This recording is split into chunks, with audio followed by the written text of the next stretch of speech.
નમસ્કાર ખેડૂત મિત્રો, મારું નામ છે અલ્કેશ પટેલ અને આપણી યુટ્યુબ ચેનલ છે ખેતીની વાત મારું ગુજરાત. આપણી દુકાનનું નામ છે Hindustan agro seeds Kalavad, proper Kalavad, તાલુકો કાલાવડ, જિલ્લો જામનગર. તો મિત્રો આજે છે તારીખ 23/8/2024, એટલે તહેવારો આવી ચૂક્યા છે. તો તમામ ખેડૂત મિત્રોને જન્માષ્ટમીની હાર્દિક શુભકામનાઓ. જય શ્રી કૃષ્ણ. તો મિત્રો આજે છે 23 તારીખ. તો આજે હું છું અત્યારે મારી પોતાની વાડીએ, મારા પોતાના ફિલ્ડ ઉપર છું. તમે કપાસ જોઈ શકો છો. આજે આને થયા છે 2 મહિના પૂરા. 23 તારીખની વાવણી હતી અને વાવણીનો કપાસનું વાવેતર છે.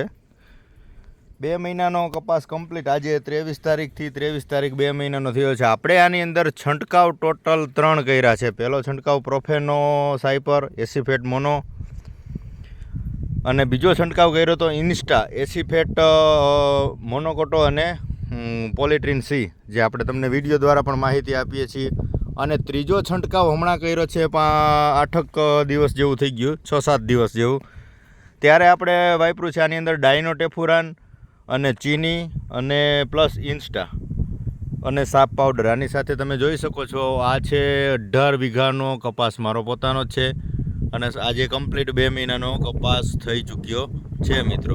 તો અત્યારે તમે જોઈ શકો છો કે આમાં ગમે તે પાન જોઈ શકો કે ગ્રીનરી આની જોઈ શકો. આમાં કોઈ જાતનું અત્યારે રોગ છે નહીં. તમે 8 દિવસ થઈ ગયા અને છંટકાવ કર્યો આપણે. નોર્મલ જો સફેદ માખી એક દેખાણી તમને, બાકી આવું નોર્મલ તો રોગ રહેવાના હોય છે. તો ખેડૂત મિત્રોને આપણે વિડીયો દ્વારા પણ માહિતી આપીએ છીએ ને આ તમને લાઈવ બતાવીને જ આપું છું કે જે પ્રમાણે વેરાયટીનું વાવેતર કર્યું હોય, ચૂસિયા પ્રકારની, થ્રીપ્સવાળી, તો જે પ્રકારના તમને રોગ જણાય ને એ મુજબના દવાના છંટકાવ કરજો. આડેધડ છંટકાવ કરવાથી રિઝલ્ટ નથી મળી જવાના, ખર્ચા વધવાના છે અને ક્યાંય ને ક્યાંય કપાસના કે કોઈ પણ મગફળીના પાકને ક્યાંય ને ક્યાંય નુકસાની જોવા મળશે.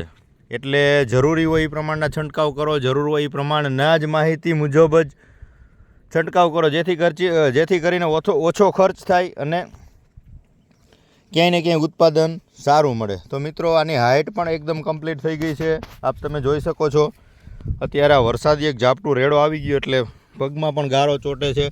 હજી આને આપણે પિયત આપ્યું નથી, એક પણ પિયત હજી આપ્યું નથી, કેમ કે અમારે અહીંયા ઓલરેડી વરસાદ જ એટલો પિયત આપવું પડે એવું સમય જ નથી આપતો. એટલે તમે જોઈ શકો છો કે 2 મહિનાનો કપાસ કમ્પ્લીટ થઈ ચૂક્યો છે. પિયત એક પણ આપ્યું નથી અને એનો ગ્રોથ પણ કમ્પ્લીટ છે. પાન ભીના છે. હજી રેડો આવીને એક વરસાદનું ઝાપટું આવીને ગયું, 15 મિનિટ થઈ છે. આ તો ચલાય એવું થયું તો મેં કીધું લાવ એક વિડીયો બનાવી નાખીએ. આ પ્રકારનું પોઝિશન છે. તો મિત્રો કહેવાનો ભાવાર્થ એટલો જ છે કે જરૂર હોય એ મુજબના છંટકાવ કરજો, જરૂર પડે એ મુજબના રાઉન્ડ મારજો. ન જોતા ખોટા ખર્ચા કરી અને અત્યારથી કોઈ એવા હેવી રાઉન્ડ મારીને કે ઊંચા રાઉન્ડ મારીને કાંઈ એવું જરૂરી ન લાગતું હોય ત્યાં સુધી ઓછો ખર્ચો કરજો મિત્રો. આવી આપણે ખેડૂત મિત્રોને અપીલ કરીએ છીએ. ન સમજાતું હોય તો તમે કોઈ પણ એવા તમારા એગ્રો વાળાને તમે કહી શકો કે ભાઈ કોઈ એવો ફિલ્ડ ઓફિસરને કે મોકલી અને તમારી વિઝિટ કરી જોઈએ, એટલે તો આઈડિયા આવી શકે કે ભાઈ આમાં શું તકલીફ છે અને શું રોગ છે. એ મુજબના છંટકાવ કરો એટલે ન જોતા ખર્ચા ન થાય અને સારા રિઝલ્ટ મળી શકે. તમે આમાં ઓલરેડી જોઈ શકો છો કે કોઈ જાતનું અત્યારે આમાં કાંઈ જોવા મળતું નથી મિત્રો. તો બસ કહેવાનું આટલું જ છે કે આપણે આની અંદર 3 છંટકાવ કર્યા છે. તો આ રીતે ઓછા ખર્ચ થાય અને જે પ્રમાણની વેરાયટી હોય એ મુજબના તમે છંટકાવ કરી અને